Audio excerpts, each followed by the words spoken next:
Muy buenas, somos Oposito Edu, autores de numerosos libros de ayuda al estudio y la formación en las oposiciones de educación. Queremos darte la bienvenida a un nuevo episodio de la formación que estamos llevando a cabo y que complementa los libros que tenemos disponibles tanto en Amazon como en otras plataformas. Una formación que está pensada para personas que buscan formarse de manera autodidacta, crear su propio camino hacia el éxito en las oposiciones y conseguir la tan soñada plaza de maestro de profesor.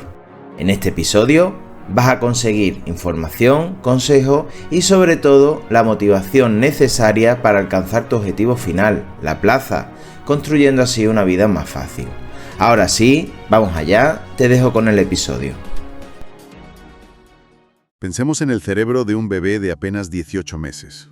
A nivel motor, apenas tiene equilibrio para sostener una cuchara sin mancharse entera. Ya, es que todavía se tropieza al caminar. Exacto. Pero bajo esa superficie motora tan inmadura, su mente está decodificando las complejas reglas de la gramática humana. Y a una velocidad que, pues, la inteligencia artificial más avanzada de hoy apenas puede soñar. Totalmente. Y el verdadero milagro es que hace todo ese procesamiento masivo sin un manual de instrucciones.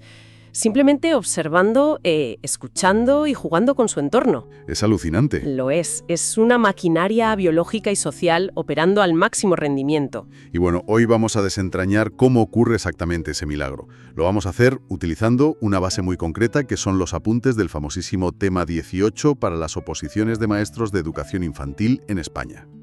Un tema fundamental y temido a partes iguales. Ya ves.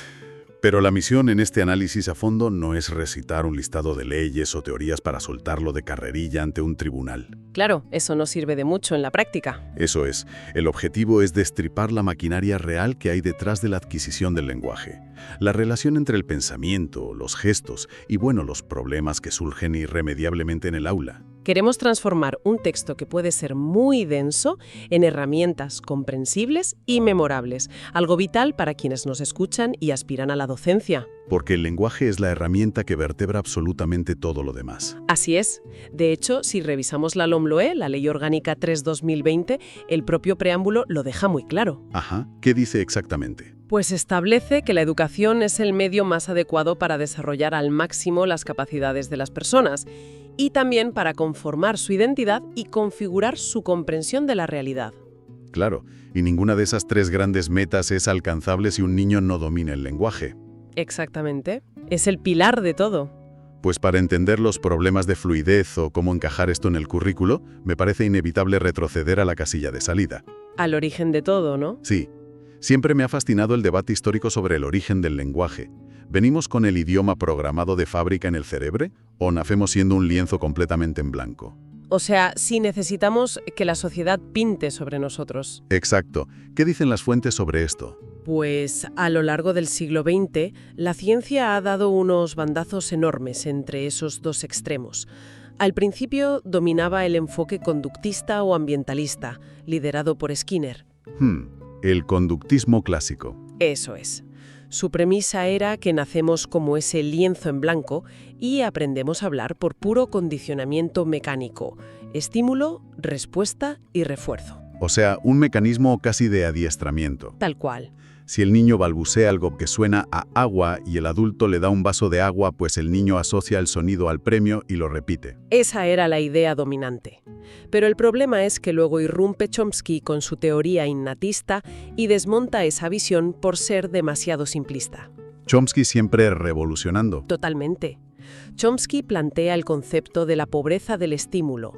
Él argumentaba que el lenguaje que escuchamos en el día a día está lleno de errores. Frases a medias, titubeos, disfluencias. El lenguaje, esa estructura lógica profunda, tiene que venir preinstalada en nuestros genes. Nacemos con un dispositivo innato para adquirir el idioma. Exacto. Según Chomsky, venimos ya preparados. A ver si podemos visualizar esto con una analogía tecnológica. Podríamos entender esa genética de Chomsky como el sistema operativo y el hardware que vienen de fábrica cuando compras un ordenador nuevo. Me gusta por dónde vas. La máquina ya tiene la capacidad potencial de procesar datos, pero Skinner representaría la interacción externa. Claro. Si no conectas ese ordenador a Internet y no le descargas aplicaciones, que sería la interacción humana, Ese sistema operativo tan potente se queda en una pantalla vacía. Esa metáfora ilustra muy bien cómo las teorías posteriores intentaron unir ambos mundos. Fíjate, Piaget, por ejemplo, aporta la teoría evolucionista. Ajá, un enfoque más global. Él subraya que el lenguaje no surge de la nada, sino que está anclado al desarrollo cognitivo y motor previo. O sea, un niño necesita entender el concepto de que un objeto existe, aunque no lo vea, antes de poder nombrarlo. Lógico, no puedes hablar de algo que no concibes. Y luego llega Vygotsky con el enfoque de la interacción social, demostrando que el cerebro no se desarrolla en el vacío. Vygotsky es fundamental en educación infantil. Básico. Al internalizar el habla de los adultos, el cerebro del niño literalmente cambia su estructura cognitiva. Y finalmente, Eliot añade la capa etnográfica, recordando que la cultura específica moldea el tipo de lenguaje que usamos. Llevando esa analogía de la conexión a Internet al contexto de un colegio, la maestra o el maestro se convierte en el principal proveedor de esa red para los niños. Una responsabilidad tremenda. Desde luego. Y aquí es donde las investigaciones de Cuetos del año 2022 nos dan un mapa muy claro para el aula. Sí, Cuetos sostiene que el procesamiento lingüístico requiere estimular 4 componentes fundamentales. Siempre a través del juego, por supuesto. Me gustaría que profundicemos en el cómo y el porqué de cada uno de esos 4 componentes, empezando por el fonológico. Pues el nivel fonológico trata sobre la percepción y producción de los sonidos. Los ladrillos más básicos, que son los fonemas. Claro, los sonidos puros. En educación infantil, desarrollar la conciencia fonológica es lo que prepara el cerebro para el salto monumental que supone la lectoescritura. Y ojo, no se trata de ponerles a repetir letras como loros. No, se trata de jugar con el esqueleto sonoro de las palabras, ¿verdad? Eso es. Las fuentes sugieren el uso de canciones acumulativas. Por ejemplo, cantar debajo de un botón, pero el docente hace una pausa dramática antes de la última sílaba. ¿Tontón? Exacto, todo acompañado de palmadas. Entiendo. Al dar la palmada y hacer la pausa estás obligando al cerebro del niño a segmentar la palabra, a darse cuenta de que botón no es un bloque de sonido indivisible, sino que tiene piezas separables. Y lo interiorizan sin esfuerzo consciente, que es lo mágico. Una vez que dominan esos ladrillos sonoros, pasamos al componente semántico. ¿Qué es el significado, no? Sí, construir su diccionario interno. Cuetos habla de crear redes léxicas, porque las palabras no se almacenan en el cerebro en orden alfabético. Sería un poco robótico eso. Totalmente. Se almacenan por asociaciones de conceptos. ¿Y cómo se materializa esto en, digamos, una asamblea de niños de 4 años? Pues con juegos de categorización. El juego del intruso es fantástico para esto. A ver, explícanos cómo funciona. Les presentas tarjetas visuales de animales de granja, por ejemplo, y cuelas la imagen de un coche. El niño no solo tiene que señalar el coche, sino verbalizar por qué no pertenece a esa red léxica. Qué interesante. ¿O se puede adaptar un pasapalabra visual centrado en los oficios o en las estaciones del año? Exacto. Están tejiendo conexiones neuronales entre conceptos de forma superlúdica. Pero claro, tener muchos ladrillos y un buen diccionario no basta si no sabes construir la casa. Ahí le has dado. Ahí entra el tercer componente, que es el morfosintáctico. Las reglas gramaticales para unir esas palabras con sentido. Y para esto, las fuentes mencionan una técnica específica para los docentes que resulta fascinante. La técnica de la expansión. Sí, he leído sobre la expansión y me parece una herramienta pedagógica sumamente elegante, porque corrige sin generar el rechazo de la corrección directa. Es que a esas edades, si a un niño que se equivoca le dices constantemente no, así no se dice, su filtro afectivo se cierra. Claro, deja de intentar hablar por miedo al error o a la reprimenda. Exacto. En su lugar, si el niño dice una frase telegráfica como perro come, el docente aplica la expansión devolviéndole el modelo correcto ampliado y además con entusiasmo. O sea, respondiendo algo como sí, el perro grande está comiendo un hueso. Esa es la clave. Es como aplicar una lupa amable sobre su lenguaje. Toma su estructura básica, le añades el verbo auxiliar, el artículo y un adjetivo y se lo devuelves empaquetado como un regalo. Un regalo lingüístico sin que sienta que ha fallado en absoluto. Y nos falta un cuarto componente, que Cuetos señala como el rector de todos los demás, el pragmático. El uso social del lenguaje. porque de nada sirve una sintaxis perfecta si un niño no sabe respetar el turno de palabra. O pedir ayuda adecuadamente. Claro, o adaptar su tono dependiendo de si habla con su compañero de mesa o con la directora del centro. ¿Y cómo se fomenta esto en el aula de infantil? Principalmente a través del juego simbólico. Jugar a los médicos, a las tiendas o a las familias obliga a los niños a asumir roles. Tienen que negociar reglas y usar el lenguaje con una intención clara de influir en el otro. Y esa intención es la clave de todo, porque hasta ahora hemos hablado de cómo se estructuran las palabras que salen por la boca, pero un sonido sin intención es solo ruido. Totalmente de acuerdo. Y esto nos lleva a un terreno más profundo. La conexión entre lo que ocurre en la mente y lo que termina saliendo por las cuerdas vocales. El desarrollo del pensamiento y el lenguaje.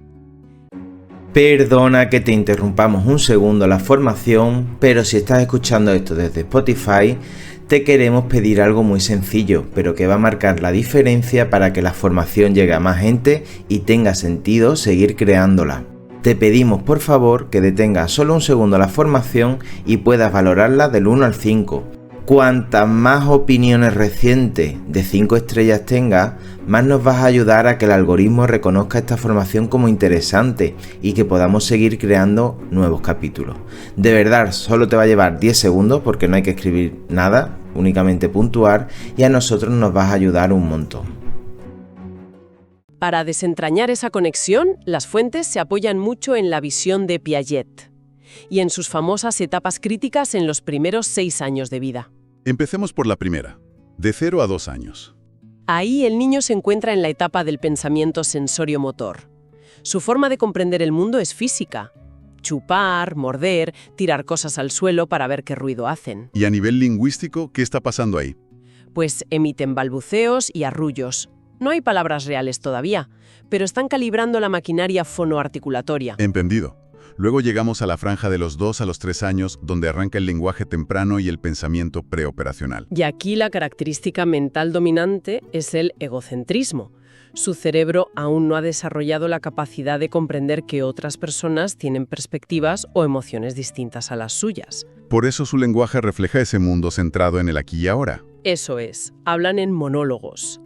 Incluso cuando están rodeados de otros niños jugando. Es lo que llamamos monólogo colectivo. Hasta que llegamos a la etapa de los 3 a los 6 años. Aquí las fuentes mencionan un concepto que Torrens en 2022 define como el salto cualitativo, la función simbólica. Ostras, es que la función simbólica o semiótica es el hito cognitivo que lo cambia absolutamente todo. ¿Por qué es tan radical ese cambio? Porque es la capacidad de evocar realidades que no están presentes en el espacio ni en el tiempo. Significa que el niño puede coger un trozo de madera y hacer como que es un avión. O puede contarte lo que hizo ayer en el parque con sus abuelos. Exacto. Separan el objeto físico de la idea. Es, en esencia, la capacidad de viajar en el tiempo mentalmente a través de los símbolos. Madre mía. Pero para llegar a ese nivel de expresión, las fuentes insisten muchísimo en que hay que mirar debajo de la superficie. Subrayan la primacía absoluta de la comprensión sobre la expresión verbal. Es una regla de oro. Un niño no puede expresar lo que antes no ha decodificado internamente. Claro, la comprensión siempre va por delante. Siempre. En los primeros meses, el esfuerzo cerebral se centra en la discriminación auditiva. Tienen que aprender a aislar los fonemas humanos del ruido de fondo de, no sé, un claxon o de un perro ladrando. De hecho, con apenas 1 o 2 meses ya se sobresaltan intencionalmente con ciertos ruidos. Sí, y luego, entre los 12 y los 18 meses, se produce una auténtica explosión comprensiva masiva. La imagen mental que me viene es la de un iceberg gigantesco. Buena analogía. Lo que los adultos escuchamos, esos primeros balbuceos o palabras sueltas, es solo la punta visible del hielo que asoma sobre el agua. Ajá. Pero bajo la superficie oceánica, a los 18 meses, ese cerebro ya está procesando y categorizando el mundo entero. Entienden rutinas, tonos de voz y prohibiciones mucho antes de poder articular una respuesta.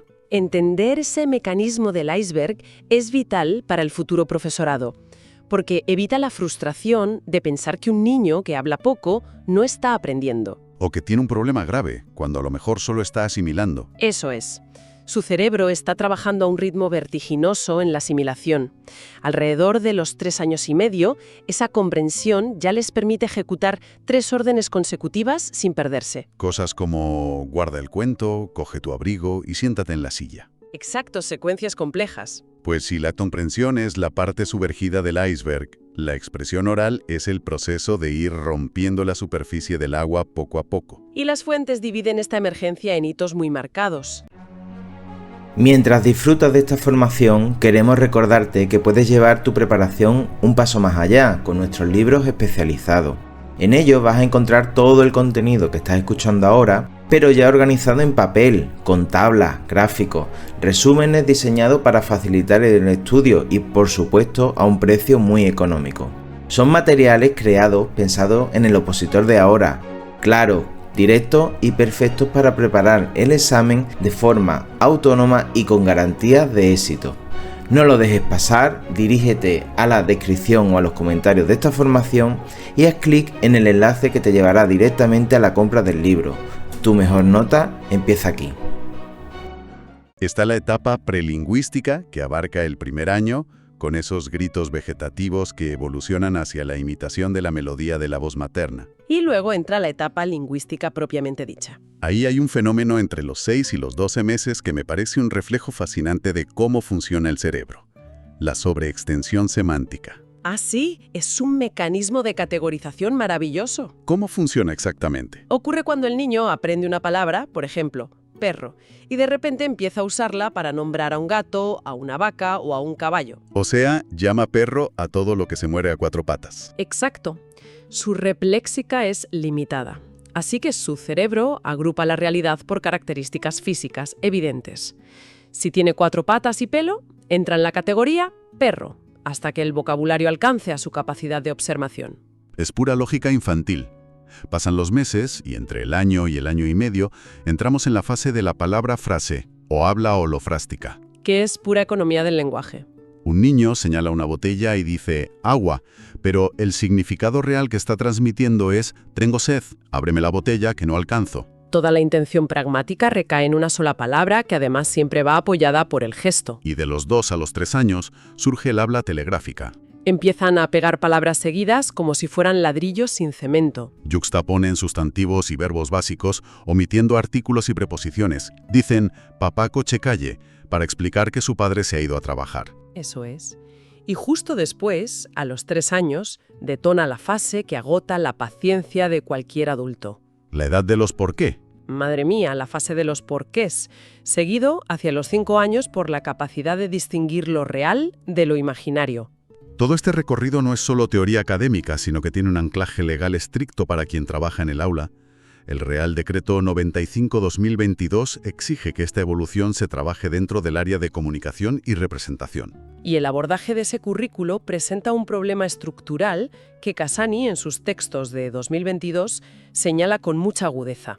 ¿Qué denuncia Cassany exactamente? Pues denuncia que la expresión oral es la gran olvidada en el sistema educativo. Como sociedad, damos por hecho que aprender a hablar ocurre de forma automática y biológica.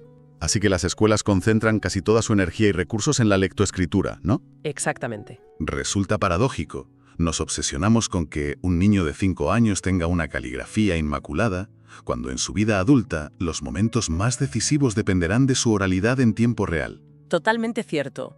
Negociar un salario, resolver un conflicto personal o defender un proyecto, todo eso requiere una fluidez oral que raramente se entrena de forma explícita en el colegio. Cassany argumenta que enseñar a hablar y escuchar tiene 2 propósitos irrenunciables. Uno socializador, que nos permite relacionarnos y colaborar, y otro individualizador, que es la capacidad de usar el lenguaje para afirmar nuestra propia identidad frente al grupo.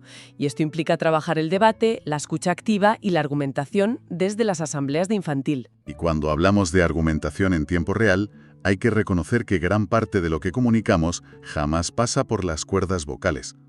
Entramos en el terreno de la comunicación no verbal. El lenguaje no verbal sostiene todo el andamiaje del habla. Muchas veces los estados emocionales más complejos no caben en un vocabulario infantil. Las fuentes categorizan estos elementos no verbales para que el docente sepa exactamente qué observar. Tenemos los elementos kinésicos, que abarcan la postura corporal, los gestos de las manos, la mirada y las expresiones faciales.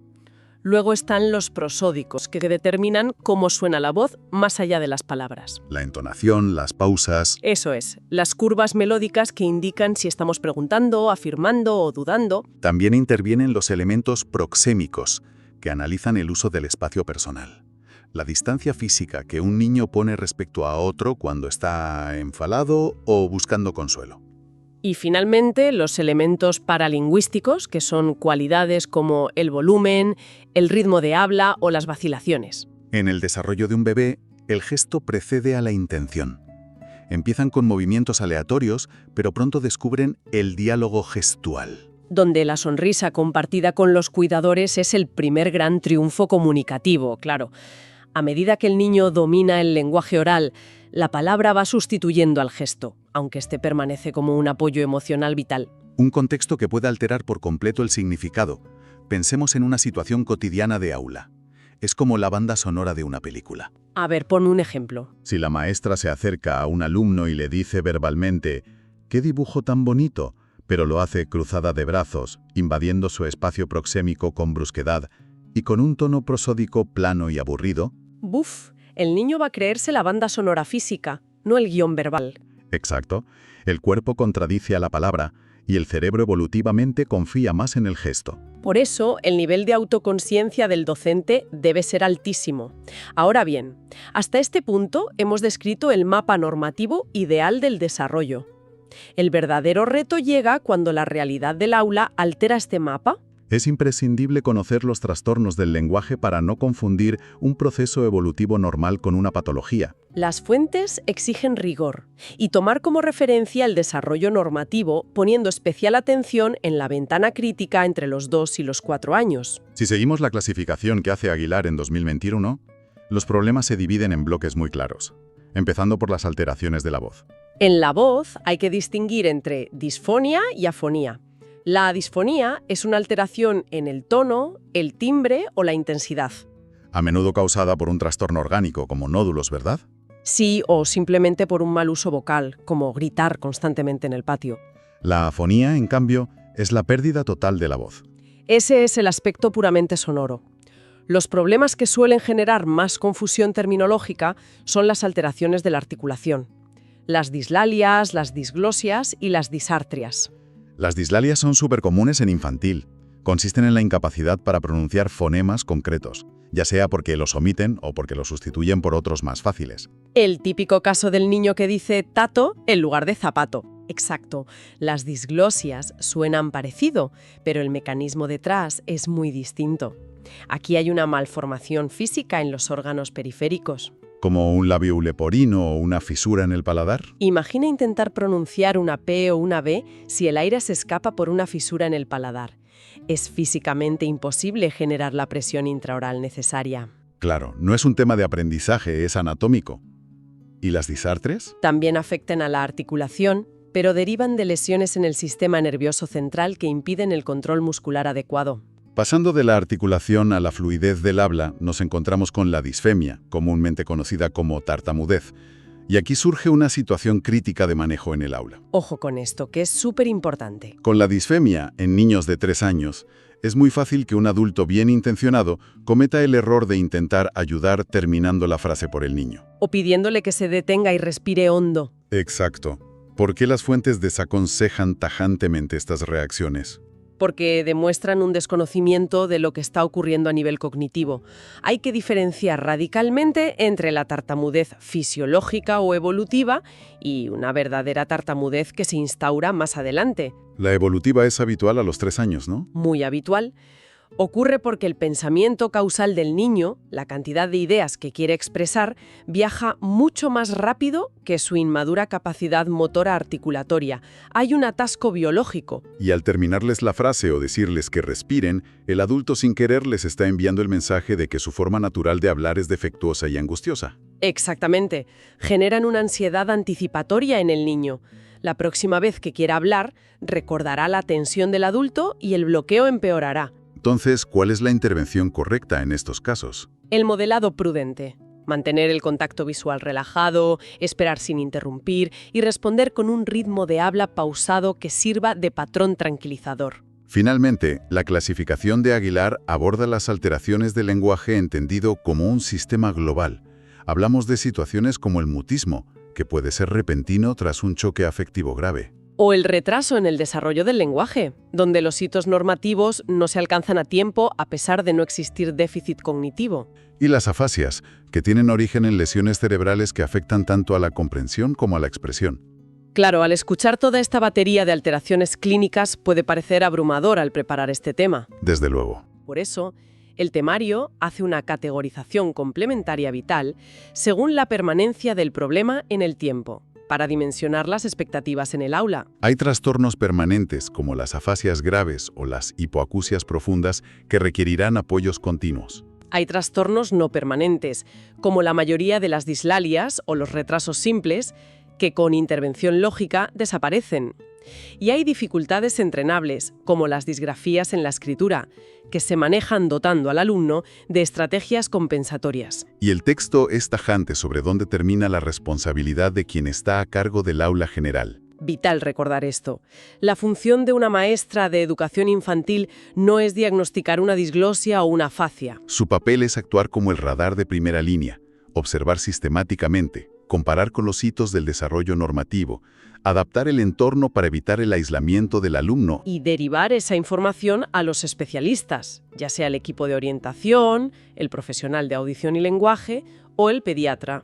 En conclusión, entender las piezas de este inmenso rompecabezas, desde las teorías innatistas hasta la mecánica de una dislalia, tiene un único propósito: formar a ciudadanos capaces de interpretar el mundo. Y este proceso requiere de dos pilares bidireccionales irrenunciables: la familia y la escuela.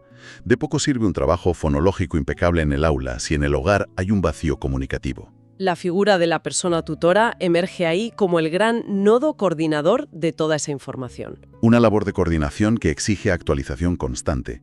Los apuntes cierran con una reflexión de Paulo Freire que resume esta vocación a la perfección. Sí, quien se atreva a enseñar nunca debe dejar de aprender. Porque la neurociencia y la pedagogía en torno al lenguaje no dejan de aportar nuevos datos.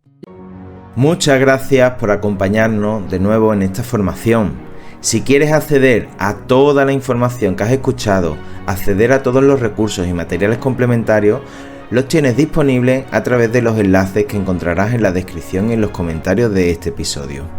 Si esta formación te ha resultado útil, te pedimos un favor muy sencillo.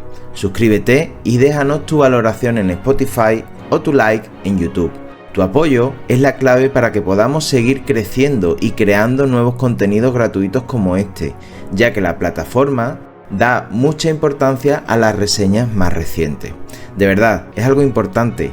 Cada clic, cada valoración y cada suscripción nos ayuda a seguir ofreciéndote la mejor preparación y crear nuevas formaciones de manera gratuita como esta, que tenga sentido seguir haciéndolo.